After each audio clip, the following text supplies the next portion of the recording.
Queremos ouvir da primeira leitura bíblica deste domingo da misericórdia, conforme Atos, capítulo 3, versos 12 a 19, onde a palavra de Deus nos diz. Esse será o texto que vai nortear também a pregação nesta manhã. Quando Pedro viu isso, dirigiu-se ao povo dizendo: Israelitas, por que vocês estão admirados com isto, ou por que estão com os olhos fixos em nós, como se pelo nosso próprio poder ou piedade tivéssemos feito este homem andar? O Deus de Abraão, o Deus de Isaque e o Deus de Jacó, o Deus dos nossos pais, glorificou o seu servo Jesus, a quem vocês traíram e negaram diante de Pilatos, quando este já havia decidido soltá-lo. Vocês negaram o santo e o justo e pediram que fosse solto um assassino. Vocês mataram o autor da vida, e quem Deus ressuscitou dentre os mortos, do que nós somos testemunhas. Pela fé no nome de Jesus, é que esse mesmo nome fortaleceu a este homem que vocês estão vendo e bem conhecem. Sim, a fé que vem por meio de Jesus deu a este homem saúde perfeita na presença de todos vocês. E agora, irmãos, eu sei que vocês fizeram isso por ignorância, como também as suas autoridades o fizeram. Mas Deus assim cumpriu o que tinha anunciado anteriormente pela boca de todos os profetas, que seu Cristo havia de padecer. Portanto, arrependam-se e se convertam para que sejam cancelados os seus pecados. Lâmpada para os nossos pés é a palavra de Deus, e luz para guiar os nossos caminhos. Amém. Nos colocamos de pé e aclamamos a leitura do Evangelho, cantando Aleluia. Aleluia, aleluia, aleluia, aleluia, aleluia, aleluia, aleluia, aleluia.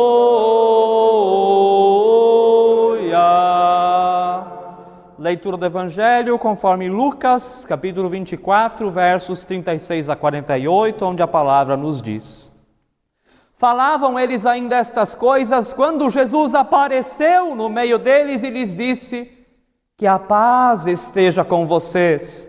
Eles, porém, ficaram assustados e com medo, pensando que estavam vendo um espírito. Mas ele lhes disse: Por que vocês estão assustados? E por que surgem dúvidas no coração de vocês? Vejam as minhas mãos e os meus pés, que sou eu mesmo. Toquem em mim e vejam que é verdade. Porque um espírito não tem carne nem ossos, como vocês estão vendo que eu tenho. Dizendo isto, mostrou-lhes as mãos e os pés. E por não acreditarem eles ainda, por causa da alegria e como estavam admirados, Jesus lhes disse: Vocês têm aqui alguma coisa para comer? Então lhe apresentaram um pedaço de peixe assado, e ele comeu na presença deles. A seguir, Jesus lhes disse: São estas as palavras que eu lhes falei, estando ainda com vocês. Era necessário que se cumprisse tudo o que está escrito a respeito de mim na lei de Moisés, nos profetas e nos salmos. Então, lhes abriu o entendimento para compreenderem as Escrituras. E disse-lhes: Assim está escrito, que o Cristo tinha de sofrer, ressuscitar dentre os mortos no terceiro dia, e que em seu nome se pregasse arrependimento para a remissão de pecados a todas as nações, começando em Jerusalém. Vocês são testemunhas destas coisas. Bem-aventurados, bem-aventuradas são aqueles e aquelas que ouvem a palavra de Deus e aguardam no seu coração. Amém. Podemos nos assentar.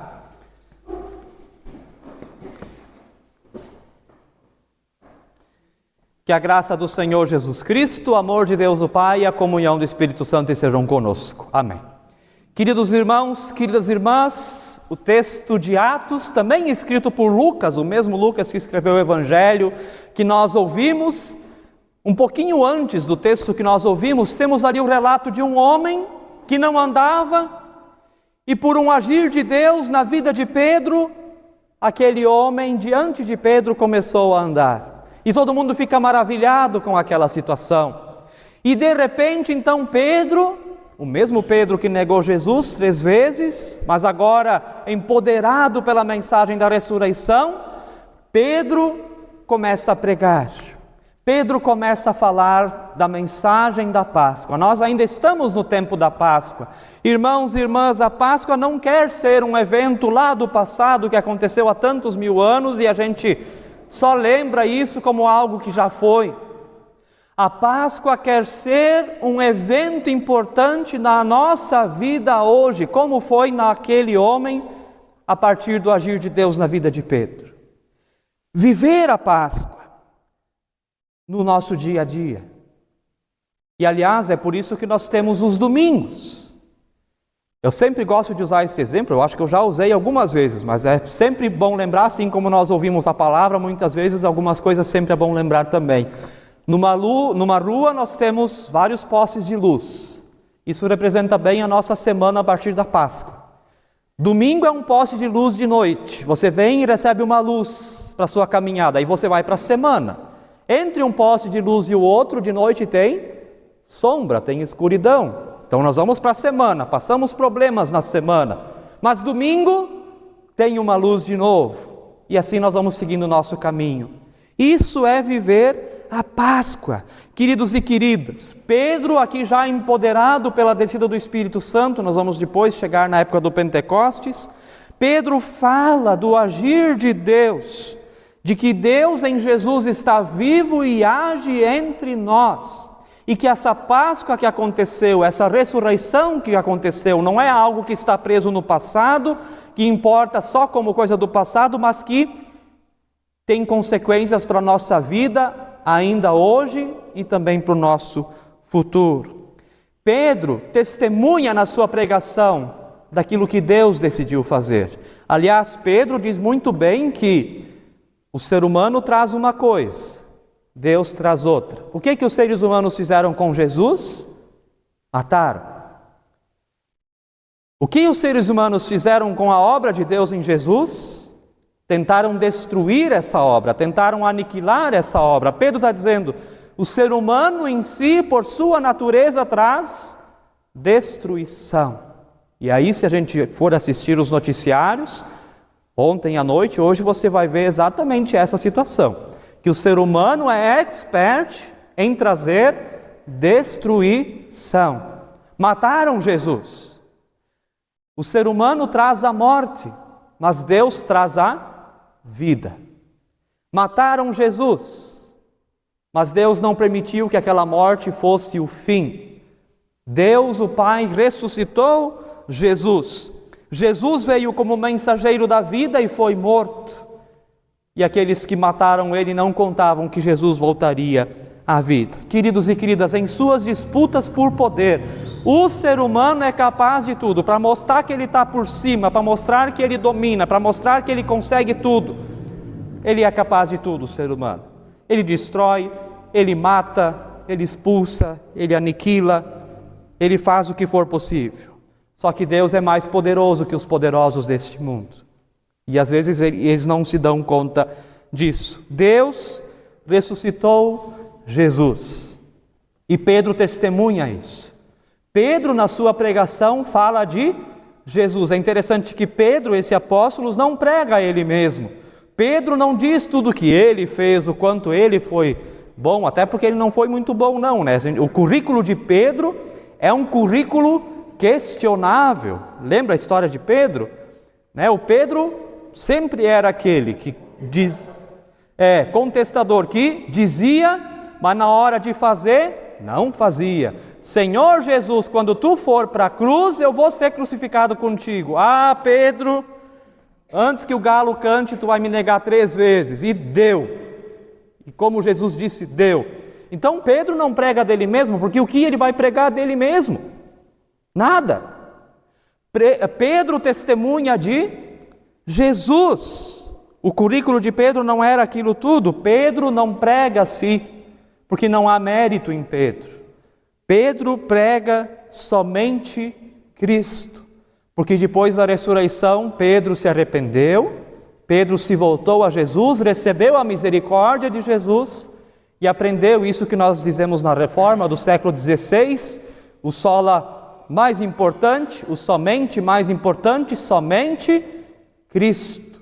Pedro não prega ele, Pedro prega Jesus. Pedro foi transformado pela mensagem da Páscoa.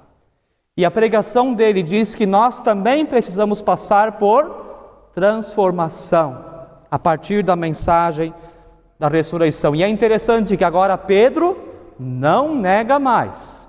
Pedro vai ser morto por testemunhar Jesus. Pedro não tem mais medo. Pedro não tem mais temor. Antes da cruz e ressurreição, Pedro nega. Pedro tem medo. Pedro chora amargamente, diz o Evangelho. Depois da ressurreição, Pedro prega com convicção, não tem mais medo, vai ser apedrejado, vai ser perseguido, vai ser morto por causa do Evangelho, mas ele não teme mais. E irmãos e irmãs, assim como aconteceu na vida de Pedro, assim Deus quer transformar também as nossas vidas. Assim Deus quer trazer esses efeitos da Páscoa para mim e para você. Essa mensagem sobre transformação é para nós hoje. E essa mensagem me lembrou algo bem especial. Essa mensagem me lembrou de sementes. Eu tenho aqui, coloquei num pacotinho porque é mais fácil de segurar, senão o pastor ia fazer bagunça aqui na frente, ia derrubar as sementes no chão e daqui a pouco ia nascer girassol, né? Não aqui, provavelmente, né? A semente. Você já pensou na transformação que uma semente passa? Aqui eu tenho umas sementes de girassol bem pequenininhas e aqui dentro de cada uma delas tem um girassol. Já pensou nisso? Agora começa logo a época do pinhão.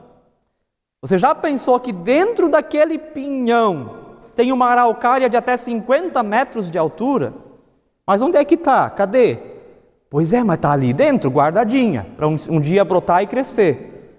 Isso são transformações. A semente passa por transformações. Assim como aconteceu na vida de Pedro, Deus quer transformar as nossas vidas. E a primeira coisa que Pedro fala no versículo 17 é que aqueles que mataram Jesus por falta de conhecimento. Até Pedro usa uma palavra um pouco mais forte. Pedro diz, por ignorância é que mataram Jesus. Isso é como a semente que é depositada na terra. Nos diz assim, Atos 3,17. E agora, irmãos, eu sei que vocês fizeram isso por ignorância, como também as suas autoridades fizeram. O que acontece, irmãos e irmãs? Como a semente que dorme dentro da terra, antes da ressurreição, antes da Páscoa, o ser humano estava dormindo para as coisas de Deus.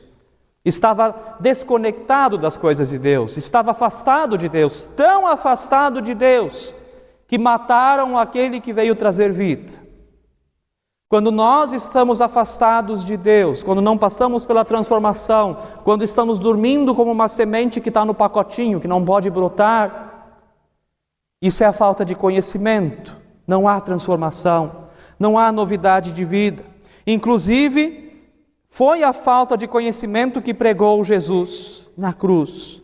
Queridos e queridas, quando nós dormimos para as coisas de Deus, quando o ser humano vira as costas para Deus, nós trazemos destruição a nós mesmos, ao próximo e à criação, porque nós achamos que nós somos os todos poderosos. Até podemos matar Jesus como fizeram, o Deus Filho. Irmãos e irmãs, essa é a primeira etapa. É a semente que não tem conhecimento, é a semente que precisa acordar, precisa ser desperta. A partir da graça de Deus, pode acontecer o milagre de que nós recebamos o conhecimento de Cristo, sejamos transformados pela palavra e possamos promover vida, que é o que diz o Evangelho.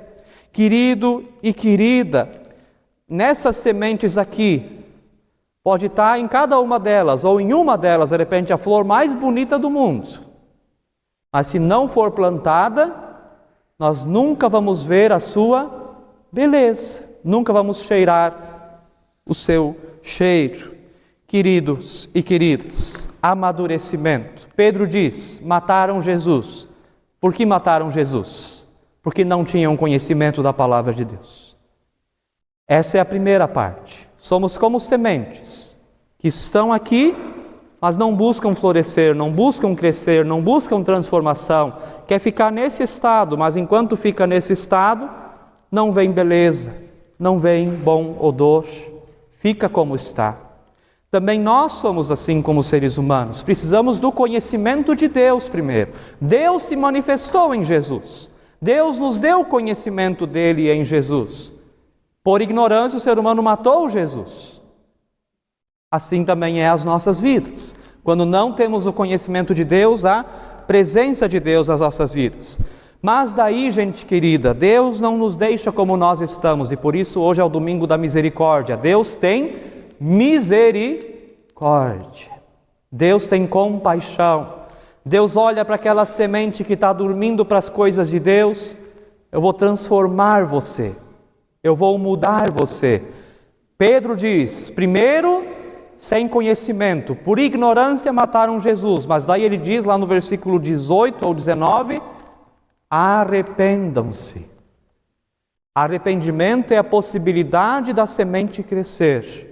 A palavra arrependimento, lá no grego do Novo Testamento, é metanoia, ela significa uma mudança de mente, de pensamento. Antes eu não tinha o pensamento de quem era Jesus, antes eu não tinha o pensamento nas coisas de Deus, antes eu não tinha o conhecimento de Deus. Mas quando eu me arrependo, acontece uma mudança na minha mente. Pelo agir do Espírito Santo, eu sou convencido do Evangelho, e isso possibilita a primeira transformação. A primeira transformação não é no lado de fora, a primeira transformação é dentro. A mensagem da Páscoa quer transformar você de dentro para fora. Primeiro o Espírito convence você do lado de dentro. Jesus ressuscitou, Jesus está vivo, não está mais preso nas mortes. Cristo venceu a morte, bendita a nossa sorte, um novo dia nos alumia. Antes sem conhecimento, mas quando Deus nos dá a luz do conhecimento da palavra e nós cremos nisso primeiro dentro de nós, no nosso coração, isso possibilita a transformação. Deus decidiu revelar a nós o conhecimento do seu Filho unigênito Jesus Cristo. Arrependimento é plantar a semente para nascer uma nova vida. Isso é arrependimento, vir algo novo que não é como foi. Como a planta girassol é diferente da semente de girassol, porque é uma coisa totalmente nova, é o mesmo, não deixa de ser o que era, mas ao mesmo tempo é novo, é uma novidade. Isso Deus faz. A semente precisa de um bom solo, água, sol, quem retire o insumato. Para a semente crescer não basta só lançar ela lá na terra ou plantar lá e abandonar, tem que cuidar, tem que ter esse cuidado. Em nossas vidas, a partir da mensagem da ressurreição, é preciso cuidar daquilo que Deus colocou em nós, o conhecimento do seu Filho Jesus Cristo. Queridos e queridas, a planta não nasce e cresce se primeiro não for plantada e cuidada. Não há transformação nas nossas vidas se primeiro não decidirmos ter essa ação de que o conhecimento de Deus fale a nós internamente, nas nossas convicções. Assim também não podemos resistir ao amor de Deus que concedeu todas as coisas que são necessárias para que possamos florescer em uma nova vida. A mudança que aconteceu na vida de Pedro e dos primeiros discípulos é a força da ressurreição, é a força de algo novo.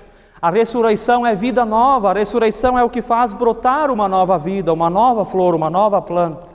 Mas a mudança primeiro acontece dentro, lá no nosso coração. E aí agora é o momento de nós olharmos para dentro, da nossa vida, não da vida do outro e da outra, não da vida de quem não está no culto, não da vida do vizinho da vizinha, não da vida dos parentes, para a nossa própria vida, a sua própria vida, e o que lá dentro precisa mudar para que Jesus cause transformação e para que aquilo que promove vida, não destruição, ocupe o primeiro lugar no nosso coração.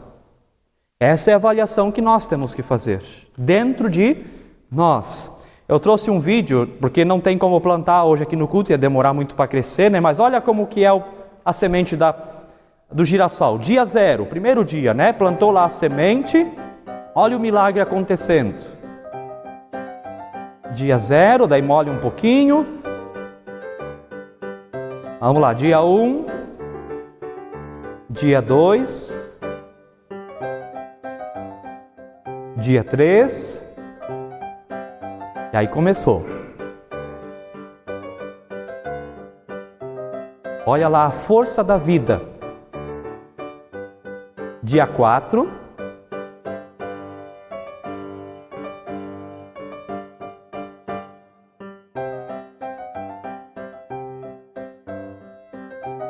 dia 5,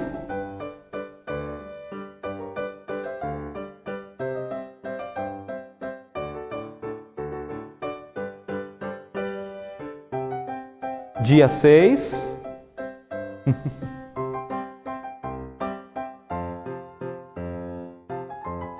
tá vendo que já tem uma semente lá? Caiu a semente. Dia 7, a partir da mudança interna, pode haver um florescimento externo. E esse é o objetivo do que Deus quer fazer nas nossas vidas. Por isso vamos para o nosso último ponto. Arrependam-se, disse Pedro, ou seja, a primeira mudança aqui, no coração, na mente, e daí Pedro diz, e se convertam para que sejam cancelados os seus pecados. A planta cresceu, recebeu as condições necessárias para seu florescimento, e quando isso acontece, a transformação se torna inevitável. Quando você planta a semente e cuida com água, tirando o inso, o florescimento é inevitável. Vai acontecer transformação. Na nossa vida, quando nós cultivamos a mensagem da Páscoa, primeiro dentro de nós, com convicção, com afinco, com cuidado, o florescimento de uma nova vida é inevitável. Vai acontecer, porque é Deus que age. Essa mudança interna causa uma mudança externa, e é isso que significa se convertam. E só então florescemos para uma nova vida em Jesus. Nova vida que promove vida e vida em abundância. Vida que não quer mais a destruição, mas a construção. Queridos e queridas, e aí podemos ser, também nas nossas vidas, como um girassol. Aconteceu uma mudança interna, ele floresceu e agora está aqui, muito bonito. O girassol tem uma característica bem bonita que nós conhecemos. Para onde é que o girassol sempre olha? Para o sol. Se você plantar o girassol, ele sempre vai buscar a luz do sol. Nas nossas vidas, nós éramos, como diz Pedro, não é eu que estou falando, primeiro éramos sem conhecimento. Mas Deus teve misericórdia, Deus agiu. Houve uma mudança interna na semente, ela floresceu, cresceu, se tornou bonita.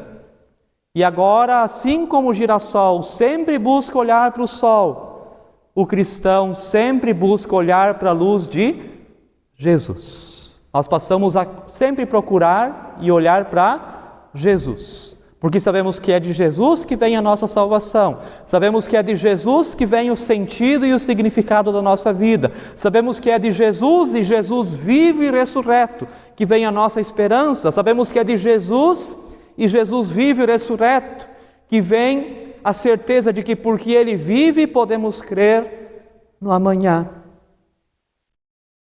Da ignorância, diz Pedro, para o conhecimento, que é a mudança interna, e do conhecimento para a mudança externa. Quando presenteamos também uns aos outros com o amor do nosso Deus. Amados irmãos, amadas irmãs, permita-se hoje o florescimento para uma nova vida. Deixa Deus fazer, você não vai conseguir fazer. Quem tem que fazer lá dentro primeiro é Deus. Receba essa mensagem da ressurreição. Jesus está vivo. A Páscoa ainda tem seus efeitos nos dias de hoje. Jesus vivo está. Por causa de Cristo, nossos pecados estão cancelados. Isso é misericórdia, que Deus tinha todo o direito. Deus tinha todo o direito de condenar a todos nós, eu também. E Deus disse: não, mas eu quero salvar. Isso é misericórdia. Os nossos pecados estão cancelados, ou seja, o juiz anulou a condenação. Não tem mais. Em vez de você ir preso, você está solto, está livre, para viver uma nova vida. Não para viver a mesma vida que traz a condenação, para viver coisas novas. Permita-se esse processo de transformação pessoal. Deixe Deus fazer esse processo, essa transformação, porque isso é a obra de Deus. E que você olhe sempre para Jesus, como o girassol olha para o sol, buscando consolo, mas principalmente salvação. Vamos plantar girassóis? Era o convite do nosso culto para hoje. Vamos! Lá no final do culto, para a gente lembrar dessa mensagem, cada uma de nós vai ganhar um pacotinho, igual esse aqui, com as sementes para você plantar num vaso, plantar lá no seu quintal. Agradeço a juventude que ajudou a gente a preencher os pacotinhos com a semente. Só deixa eu dar um alerta ligeiro, eu não sou agricultor, agora não é muito a época, tá? Essa semente ela dura até uns 12 meses, tá? Espere esquentar um pouquinho mais e plante lá o seu girassol no seu quintal ou num vaso, para que nós possamos lembrar também com isso, através de símbolos que são importantes, da ressurreição de Jesus. Primeiro, sem conhecimento. Deus deu conhecimento e a partir disso podemos florescer para uma nova vida. Vamos fazer a diferença. Juntos fazemos a diferença. E a paz de Deus, que excede todo entendimento, guardará os nossos corações e as nossas mentes em Cristo Jesus. Amém. Convido quem pode a se colocar de pé e a nós confessarmos o Deus que nós cremos, com as palavras do credo apostólico, dizendo: creio em Deus Pai Todo-Poderoso, Criador do céu e da terra, e em Jesus Cristo, seu Filho unigênito, nosso Senhor, o qual foi concebido pelo Espírito Santo. Nasceu da Virgem Maria, padeceu sob o poder de Pôncio Pilatos, foi crucificado, morto e sepultado. Desceu ao mundo dos mortos, ressuscitou no terceiro dia, subiu aos céus e está sentado à direita de Deus Pai Todo-Poderoso, de onde virá para julgar os vivos e os mortos. Creio no Espírito Santo, na Santa Igreja Cristã, a comunhão dos santos, na remissão dos pecados, na ressurreição do corpo e na vida eterna. Amém.